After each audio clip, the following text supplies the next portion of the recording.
But what if I'm the exception? No, you're not. You're not at all. In fact, you're the rule. And the rule is this. If a guy doesn't call you, he doesn't want to call you. Really? Yeah.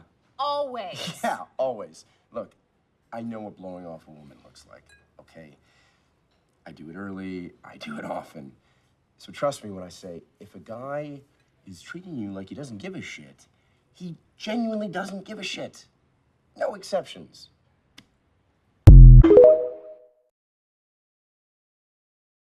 Desperation is a place that a lot of people operate from, because a lot of people don't have the options that they go around saying that they got, and they don't really have that many great people to choose from or filter through.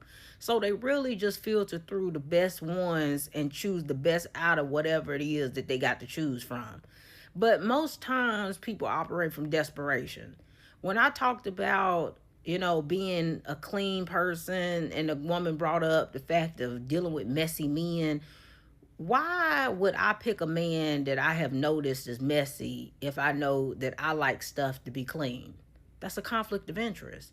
But if I'm operating from a place of desperation and I just want a man, I'll go ahead and move forward with that messy man and then sit up and complain about him being a messy man, even though I knew that that wasn't going to work because we're a conflict of interest. But this is what y'all do. You get with people that go completely against what it is that you say you want, and then you complain about it. Whose fault is it that you're operating from desperation? Whose fault is it that you couldn't wait it out to see if you could get better? Whose fault is it that you didn't level up so that you could get better? Whose fault is it that you couldn't be alone? It's all your fault. You choosing people out of desperation is all your fault. A lot of y'all are in situations because you were desperate. Because at that time, that was the best you could pick from. That was the best you could do. And instead of you doing any of those things I named, leveling up, waiting it out, choosing nothing, you just went ahead and picked whatever that was right there. You picked out of convenience. And now you having to pay for choosing out of convenience. And then you want to be mad at everybody else because you're desperate. You operate out of desperation. And then you get mad at the people who like, nah, I'm cool. Like, if I can't get what I want, I don't want nothing.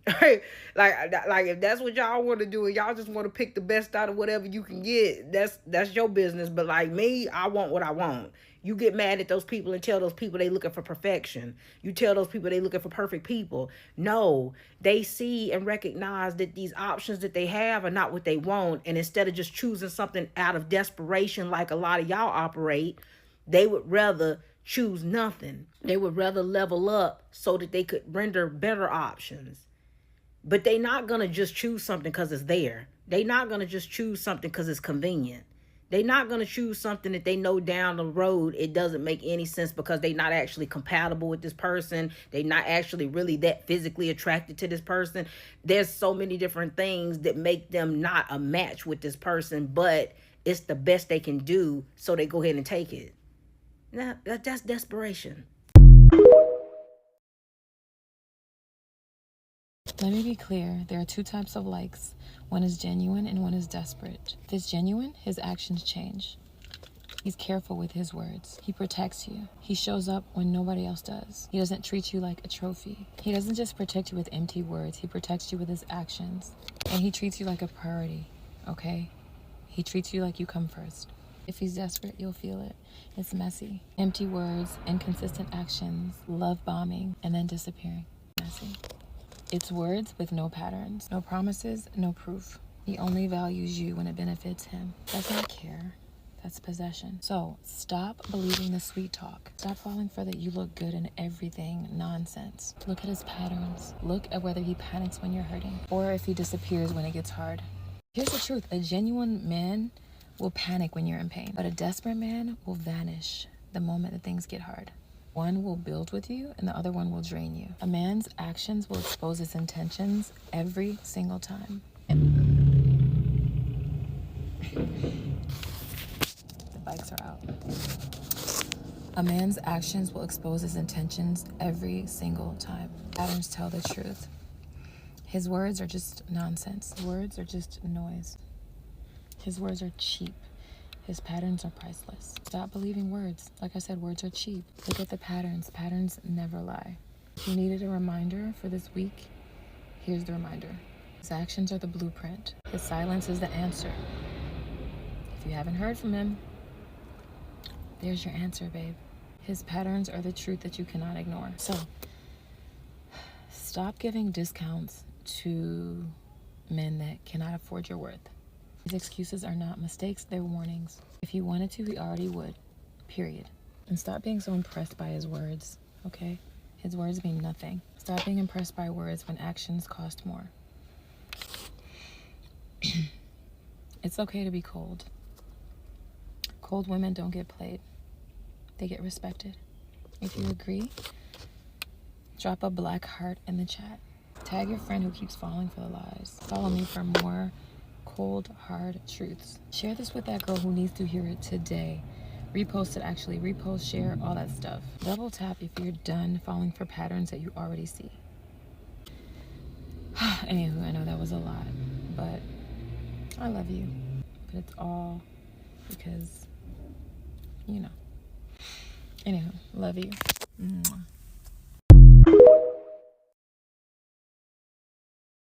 Guys, desperate people try to lock down relationships very quickly.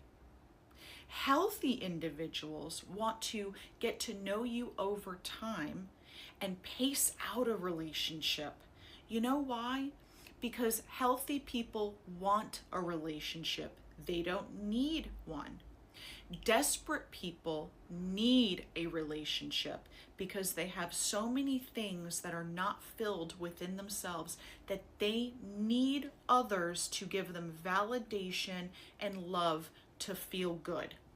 Now, listen to my words on this, and if you need help breaking toxic patterns, my link and ebook is in the bio. When you are working with somebody that is desperate for a relationship, they will love bomb you, they will future fake you, they will do all of the things that feel really good up front. Why? Because they want you to emotionally connect to them. They want you to emotionally connect so that you overlook their red flags, fill that void for them. Now they're in a relationship. Praise the Lord. They have that, and they want to stay with you while you don't really get to know who they are because you're overlooking and making excuses for poor behavior, red flags, and things that you know don't really make sense in the relationship. Healthy individuals, which it might not feel good to you because you might also be a slightly toxic and want a void filled in relationship, but healthy individuals want to pace things out so that they slowly get to know you and they bond with you and they connect over hanging out over 2 months, 3 months period of time. They're learning about your values, your character. They're seeing you in different scenarios and seeing if that plays out with what they're looking for in a relationship. So if you are wondering if somebody is really needing a relationship or wanting a relationship, think about how quickly they're trying to lock you down. And then think, can I maintain a relationship with somebody who is so desperate that would lock down a relationship with somebody that they hardly know just to feel loved? The answer is probably no.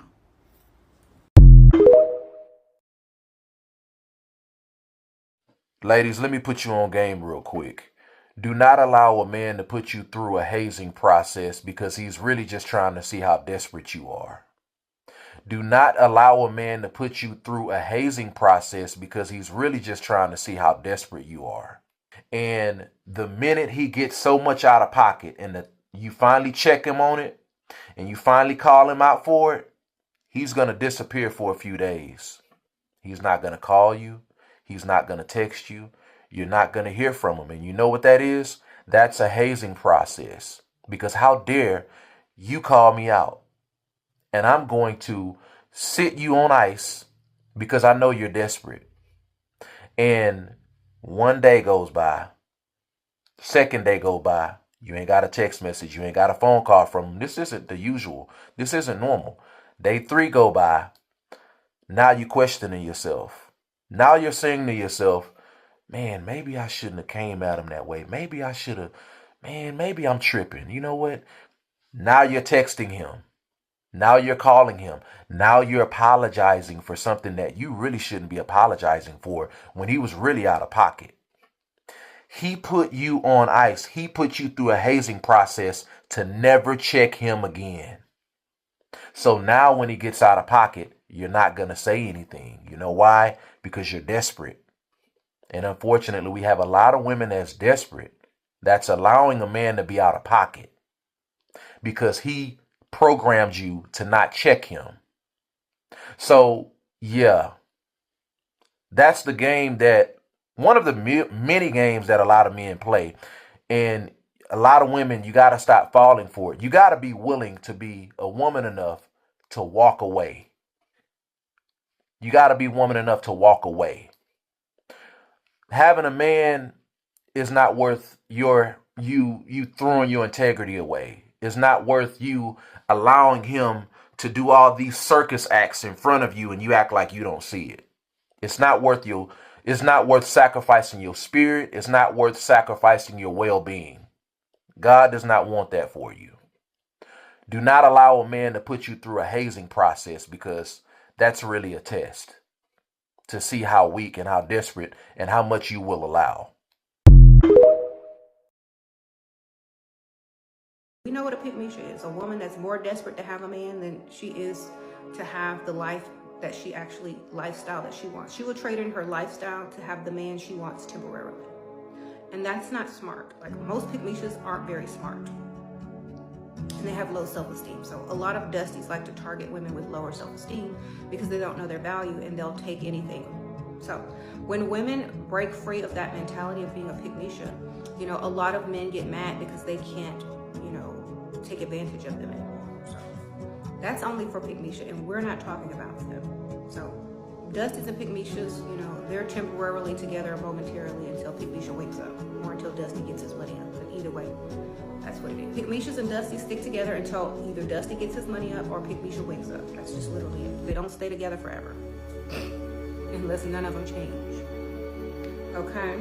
So remember, dusties and pick-me-shas are temporary. You don't remain that way unless you're just stupid and can't grow mentally.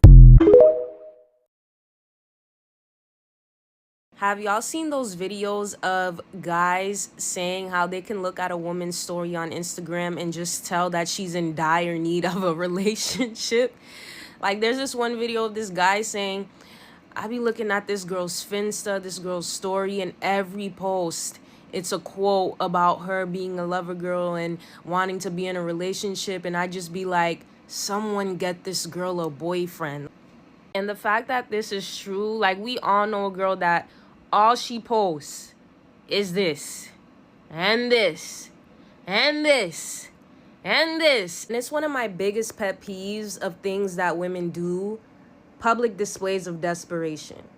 Public displays of desperation. PDD. And there's nothing wrong with wanting companionship, but women gotta understand, when it comes to what society sees as valuable, the average woman is seen as more valuable than the average man. And second of all, what women think they're going to accomplish by posting these quotes, proving their worth to the men that's watching their story, their social media platform, or to the man that they're intimate with, is actually doing the opposite of what they're trying to accomplish. Women think these posts are going to motivate the men that watch her story to pursue her, will provoke an empathetic response in the man that she's intimately involved with to pursue her better, maybe, fulfill her desires a bit more, like get her flowers, which is bare minimum, sis, like, don't post about that.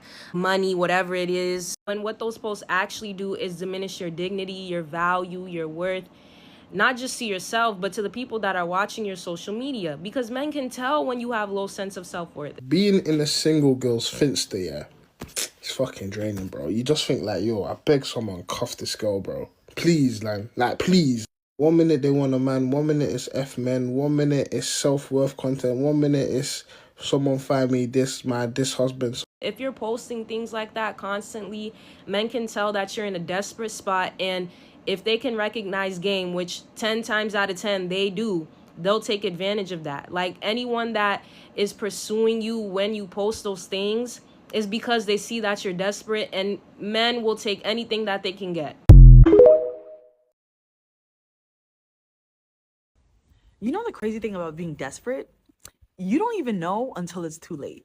So I saw someone recently say something like, you shouldn't want anything that doesn't want you back in the same way or even more. And that really hit me.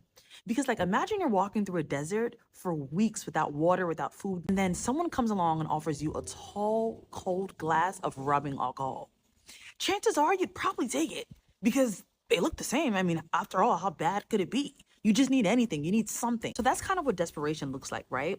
Like when you're chasing for something and you're frustrated because you can't have it, you can't get it, but you're willing to take anything and everything just to get a little taste or a little piece of that thing. Crazy thing is, if you were in your sound, confident, relaxed mind, you'd probably be able to smell that rubbing alcohol right away and throw it right back in that person's face. There's an older version of you that would never accept this, that would never tolerate this, that would never do this.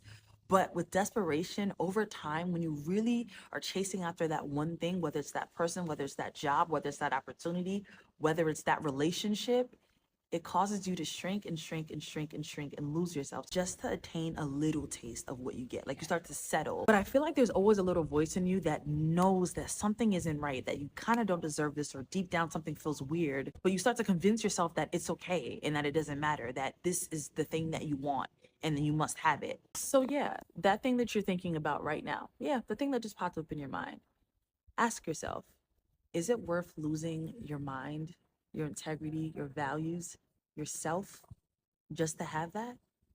I like to believe in the quote that everything that I want wants me even more. And that is a powerful place to be in. Desperation can make objects seem larger than they appear depending on the mirror. What is this situation mirroring about you right now?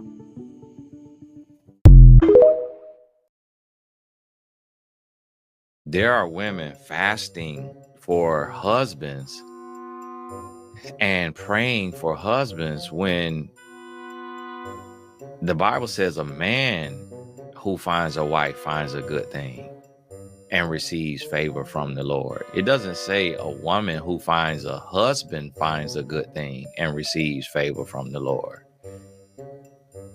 What is the promise for a woman when you find a husband? Like there should be no desperation for a husband. Like your focus should be on preparing yourself. Like you are working on you, but you're not praying for no husband, because your husband is praying and your husband is praying for you.